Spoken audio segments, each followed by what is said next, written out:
actually, the pending ones. Yes, all those ones which have been raised, I think it's good that you get... It's my desire, Honorable Speaker, that we have the output that befits the committee. It's only sometimes we get let down by the department. Correct. Thank you. Honorable Ishungwa, what you appear to be itching to say something.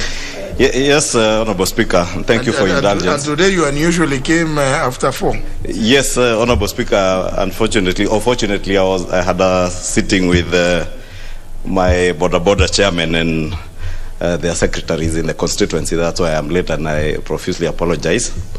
But Honorable Speaker, thank you for indulgence.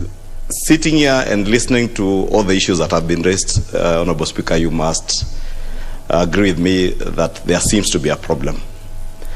If you listen to the issue that Honorable Abdul Samad raised, and the Chair of Finance was at pains to enumerate the kind of struggle she has had to go through, it's indeed clear that there is a problem. And you know, Chair, Honorable Speaker, I sit in the Committee of Members' Welfare, a committee whose one of its cardinal responsibilities is to promote and entrench parliamentary democracy.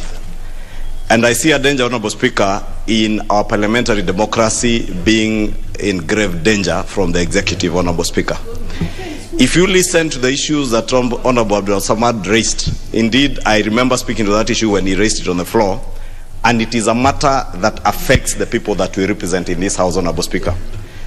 The Chair, Finance, Honorable Wanga, you've clearly heard what she has said, the struggle she has had with the Minister in charge of the National Treasury particularly. Honorable Speaker, we went to great lengths in this House in the course of this session to debate, taking a lot of taxpayers' time and money to debate the motion on fuel prices. And I'm aware the Chair has tabled her report today only after interacting with the Ministry yesterday. I am rather concerned, Honorable Speaker, that particularly the Ministry of Finance or the National Treasury is indeed taking this House for granted. And it's not just the question by Abdul Samad, the issues that had been raised on by Honorable Duale, the issues that we have had to deal with, like the issue of petroleum prices, Honorable Speaker. You have just stated, Honorable Speaker, from where you sit on the issue of the budget policy statement, a matter that is of serious concern to Kenyans, that if we are going into an election year, Honorable Speaker, and you know, maybe at most you come back maybe a week or two before our scheduled mid-February resumption dates, we may not have time as a House to clearly interrogate the BPS as it ought to be. And I find it deliberate, and that's why I'm seeing a danger to our parliamentary democracy, Honorable Speaker. If we will be coming back in January to look at BPS, possibly look at a supplementary budget, Honorable Speaker.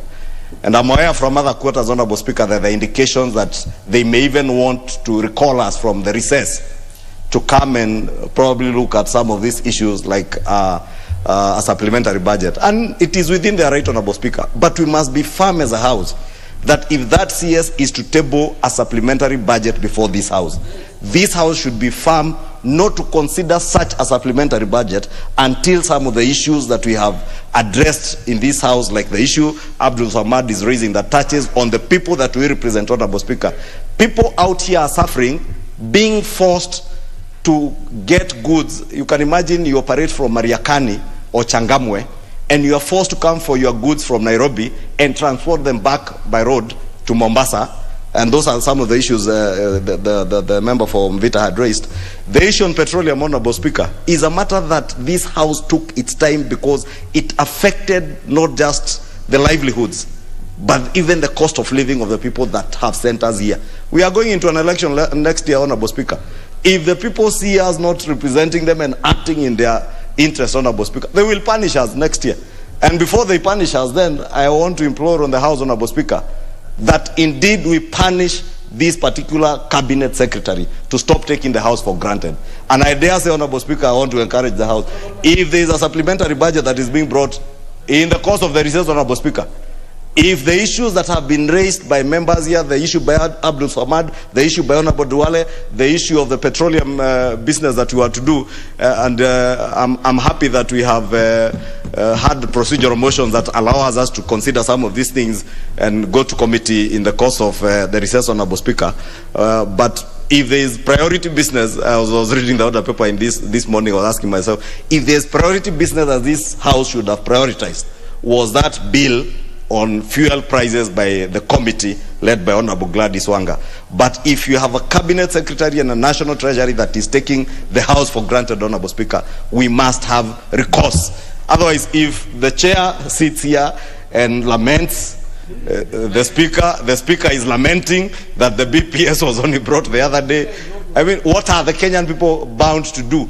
We are only at the danger, Honorable Speaker, and that's the point I wanted to raise, just to raise our consciousness that we are at a danger of our parliamentary democracy